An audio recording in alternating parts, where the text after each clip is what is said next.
السلام عليكم، تحيه كيف الناس المتبعه القناه. بالنسبه لي الفلوق عندنا من سهل القريه. هذه مدينه زوينه بزاف، هذه مدينه اللي عندها خصوصيه زوينه بزاف. هذه مدينه اللي ما كتحس انك غريب، هذه مدينه اللي كلشي خدام، كلشي كيبيع ويشري. هذا هو الحي اللي كساكن فيه انا.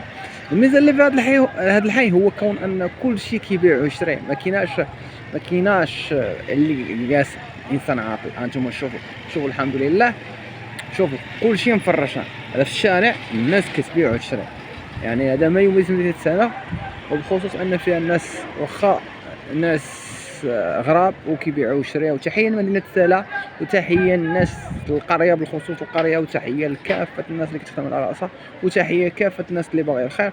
دراري دعم مرجو بارطاجيو وجيو مشترك في هذه القناة، وشكرا ثم شكرا لكافة المتبعين هاد القناة. انتم الاخوان. شوف الناس كتعيط. شوف الحومه، يعني هاد الشارع طويل ما غاديش نحدو. ولكن انا غير من فوق السطح كنصور لكم، كنقول لكم تحيه لكافه الناس اللي كتخدم على راسها، وشكرا.